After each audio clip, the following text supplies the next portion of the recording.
Alright, so we got rust in the cowl on the Mustangs. Let's see what we got underneath it here. What are we dealing with? Oh! Look at this. Fiberglass. Nice. This one. Man. Yeah, that's a mess. People do some rough work. Alright, well, we better get on with it. See you later. Cheers.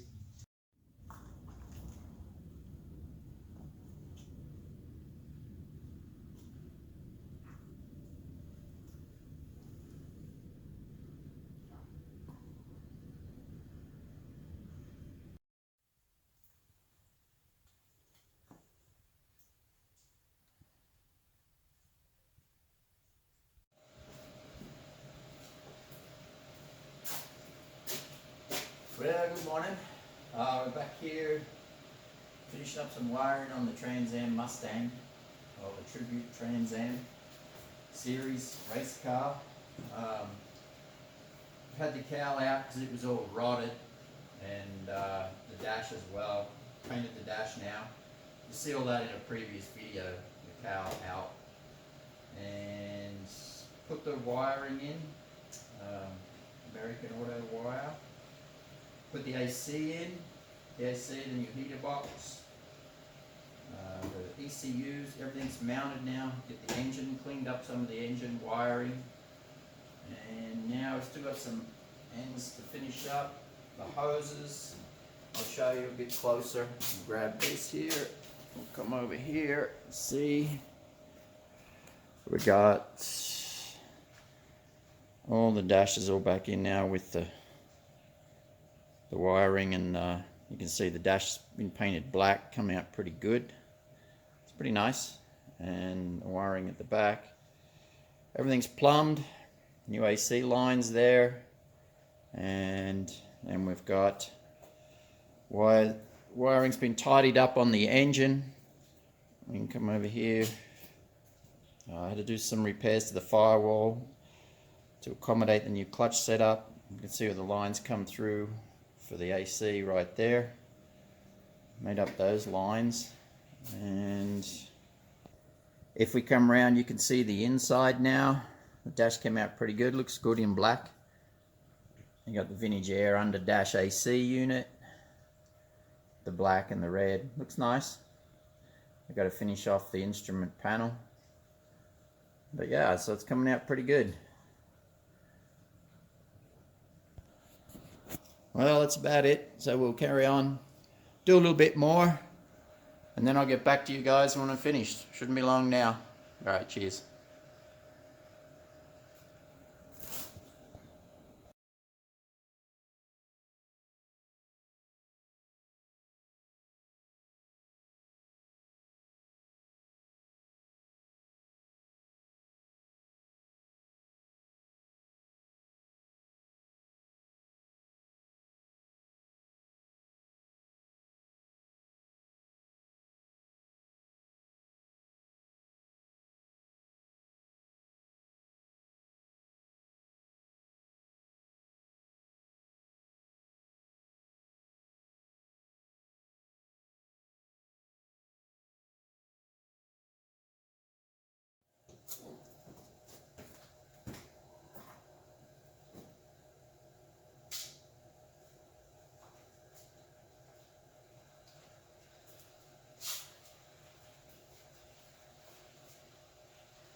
we're on our Mustang Trans Am tribute car. We're going to go down here and do the rear brakes. So we'll see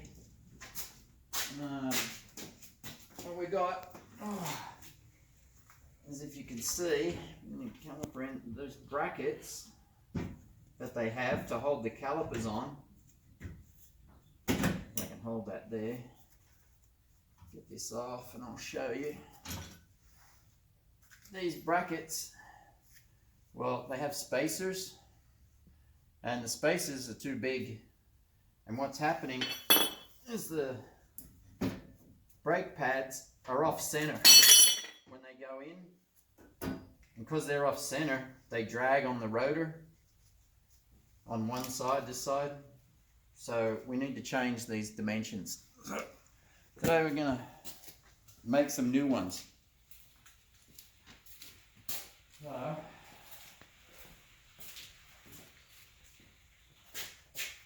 we come up over here.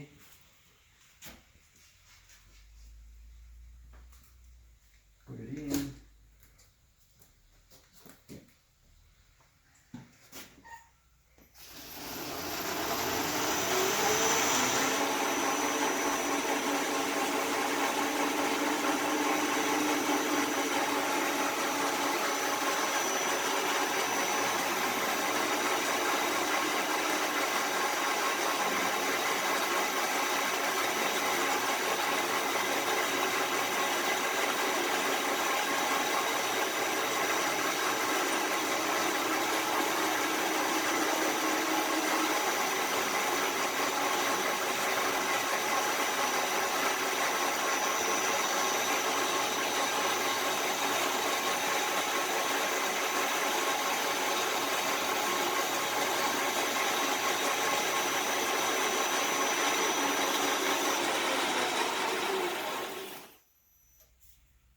Check it.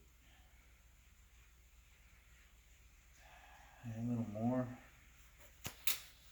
And then we'll turn them down until they're like a ½ an inch. This is what we want.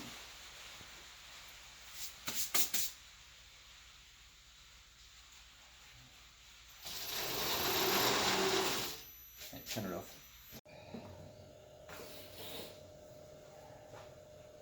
G'day, I'm Paul Clark, and we've been working on our Trans Am Mustang.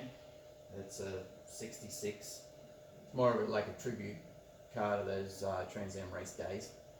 And we've done a lot of work to it. We've replaced the cowl, all the new wiring, we put a new dash in it. And now we're down to tidying up the engine wiring. We're almost done. And what do we got? Some new accessories we've put on, some new power steering setup for it, air conditioning, and it's all come out pretty good. I'll give you guys a bit of a look over here. Now we've got the power steering setup I mentioned I like. This one's from Lee Power Steering. And this being an Explorer engine, originally, what I've seen before is when you get them out of a Mustang, they're a little larger here in the front pulley system, right down through here. They come forward a little more, but on this Explorer system, combined with Lee's power steering products, we can get this a lot further back. Creates a lot more radiator clearance, and I could have used that in a Bronco build, so that I think that'd be good for an early Bronco V8 swap if you're ever going to do that. That would have been handy for me about a year ago. And anywho, this is all coming along pretty good. The AC's in now, it's all plumbed fairly nicely, and yeah, it'll be tidy. We're almost ready to get it fired up. So when we do, I'll get back to you and let you know how it goes. Cheers.